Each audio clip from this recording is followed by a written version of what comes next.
Emma spent hours studying the map she found in the hidden room. It was unlike anything she had ever seen, a tapestry of swirling lines and glowing symbols that seemed to shift and change as she looked at them.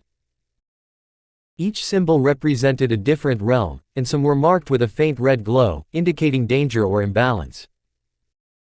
Kale explained that these realms were connected by ancient portals, much like the one in her grandmother's basement.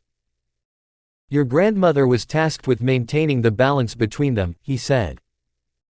But as the corruption spread, she could no longer keep up. Now, it's your responsibility.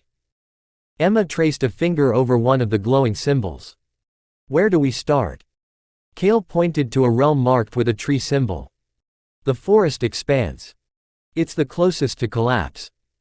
If we don't act soon, it will be lost forever. As they prepared to leave, Emma noticed something strange about the map. One of the symbols, a crescent moon, was pulsing faintly, as if calling to her. She made a mental note to investigate it later.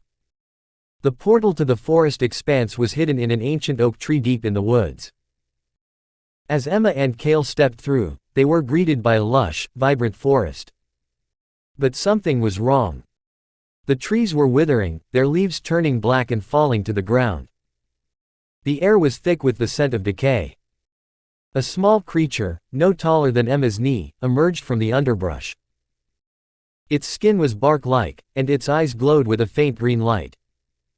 "You've come too late," it said, its voice trembling. "The corruption has taken root." Emma knelt down. "We're here to help. Tell us what we need to do." The creature led them to the heart of the forest, where a massive tree stood. Its trunk was split open, oozing a dark, viscous substance. "This is the life tree," the creature explained. "It sustains our realm. But the corruption has poisoned it." Emma placed her hands on the tree, feeling its pain as if it were her own. She focused on the power of the heart of ether, channeling it into the tree. Slowly, the dark substance began to recede, and the tree's leaves turned green once more. But as they celebrated their victory, a shadowy figure emerged from the darkness. It was the same figure Emma had seen in the Crystal Castle, her grandmother's corrupted self. "You can't save them all," it hissed before vanishing into the shadows. Back in the hidden room, Emma couldn't stop thinking about the pulsing crescent moon symbol on the map. She asked Kale about it, but he seemed uneasy. "That realm is different," he said. "It's a place of dreams and nightmares, where reality bends and twists. Even your grandmother feared it." But Emma was determined. "If it's in danger, we have to help." Reluctantly, Kale agreed. They activated the portal and stepped through, finding themselves in a realm of endless twilight. The sky was a deep indigo, dotted with stars that seemed to pulse like living things. The ground was covered in a fine, silver mist, and strange shapes moved in the distance. As they ventured deeper, they encountered a group of dreamlike beings. Their forms shifted constantly, from humanoid to animal to abstract shapes.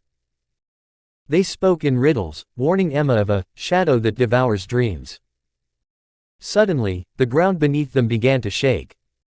The mist parted, revealing a massive, shadowy creature with glowing red eyes. It roared, sending a wave of fear through Emma. "Run!" Kale shouted, pulling her away. Emma and Kale barely escaped the shadow creature, finding refuge in a cave hidden behind a waterfall. Inside, they met an elderly woman with silver hair and eyes that glowed like the stars. She introduced herself as the Dreamweaver, the guardian of the Crescent Moon realm. "The shadow is a manifestation of the corruption," she explained. "It loves to feed on fear and despair, growing stronger with every dream it consumes." Emma's heart sank. "How do we stop it?" The Dreamweaver handed her a small, glowing crystal. "This is a fragment of the Dreamstone. It can banish the shadow, but only if you face your deepest fears." Emma hesitated. She had always been afraid of failure, of not being strong enough to protect those she loved. But she knew she had no choice. As they left the cave, the shadow creature reappeared, its form even larger and more menacing than before. Emma stepped forward, clutching the Dreamstone. She closed her eyes, focusing on her fears and letting them wash over her. When she opened her eyes, the Dreamstone was glowing brightly. She threw it at the shadow creature, and with a deafening roar, it dissolved into nothingness. With the Crescent Moon realm saved, Emma and Kale returned to the hidden room. But their victory was short-lived. The map now showed several more realms glowing red, and the corruption seemed to be spreading faster than ever. Kale looked grim. The corruption is growing stronger. It's as if something, or someone, is fueling it. Emma's thoughts turned to the shadowy figure of her grandmother. Was it possible that the corruption had a will of its own? Or was there something else at play? As she pondered this, the crescent moon symbol on the map began to glow again.